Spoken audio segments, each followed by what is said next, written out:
Hujambo na karibu tena mtazamaji wa The World News katika kipindi hiki cha ulimwengu wa siasa. Naitwa Adam Hussein. Wa Iran wanasema watasitisha mashambulizi dhidi ya Marekani iwapo hawatashambuliwa tena.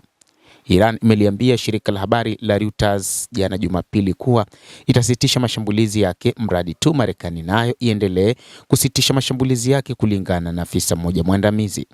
Hatua hiyo imekuja baada ya Marekani kusitisha kwa muda kampeni yake ya mashambulizi ya anga, ikiwa ni siku ya pili kufuatia washauri wa Donald Trump kumweleza kuwa walikuwa wakikabiliwa na wasiwasi kuhusu kupungua kwa akiba ya silaha za Marekani.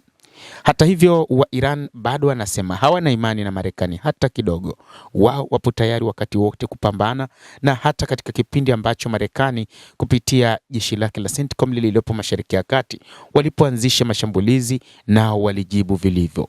Baada ya usiku wa 13 mfululizo wa mashambulizi makali ya anga Marekani dhidi ya Iran, Wizara ya Ulinzi ya Marekani iliamua kusitisha operation hiyo mwishoni mwa Ijumaa. Katika usiku wa 13 wa mfululizo wa mashambulizi yaliyofanywa na Marekani, yote yalijibiwa vilivyo. Jeshi la Iran limesema kamwe halitoacha kujibu hujuma yoyote itakayofanywa na Wamarekani ama mshirika wake yoyote, na hadi Wamarekani wanasitisha mapigano hayo, wao walikuwa tit for tat kwa ajili ya kuwashambulia Wamarekani, na wamehakikisha kwamba vifo kwao vimewakuta na majeruhi yamewakuta wanajeshi wa Marekani. Inadaiwa kwamba wanajeshi watatu waliuawa huko katika kambi za Wamarekani, na hii ni taarifa iliyotolewa na Pentagon, lakini baadhi ya taarifa zikidai kwamba kuna idadi kubwa ya wanajeshi ambao waliuawa kwa sababu mashambulizi makubwa yaliyofanywa na IRGC yalipiga katika maeneo haswa ya kambi za kijeshi na kuharibu baadhi ya vifaa vya kijeshi, ikiwa ni pamoja na ndege zisizokuwa na rubani, lakini pia na baadhi ya makombora. Hii pia ilisababisha hata baadhi ya wanajeshi kushambuliwa, na Marekani imedai kwamba wanajeshi wengi wamejeruhiwa na ni watatu pekee ambao wameuawa.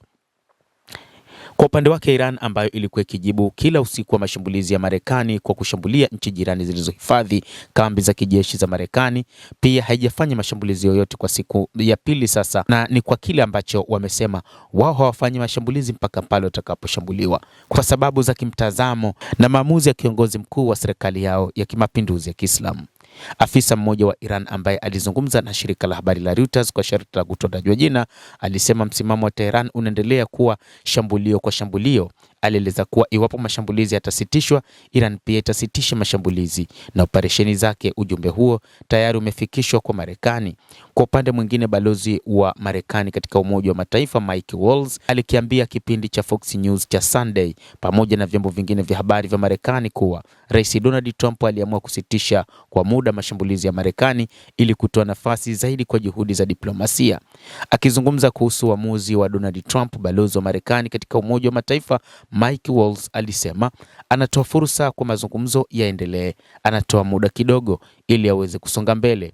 Maafisa wa jeshi la Marekani katika siku za hivi karibuni wameonya kuwa mashambulizi ya mabomu yaliyofanywa katika kipindi cha wiki mbili zilizopita yalilenga kuzuia vitisho vya Iran dhidi ya usafirishaji wa meli katika mlango wa bahari wa Hormuz, njia ya maji ambayo imesababisha mvutano katika vita hivyo yaliyokuwa yamekaribia kumaliza maeneo lengwa yaliyokuwa yamechaguliwa mapema kwa ajili ya kushambuliwa, kwa mujibu wa afisa mmoja wa Marekani aliyezungumza kwa sharti la kutotajwa jina. Mtazamaji wa The World News, hayo ndio tuliokuwa nayo. Ni kauli ambayo imetolewa na wa Iran kwamba watasitisha mashambulizi iwapo Marekani haitawashambulia tena. Endelea kutufuatilia, lakini usisahau kulike, kucomment, kadhalika kusubscribe channel yetu hii ili upate habari hizi kwa mapana kupitia The World News. Mimi ni Adam Hussein. Endelea kuwa nasi wakati wote, endelea kutufuatilia ujue ni nini kinachojiri katika ulimwengu.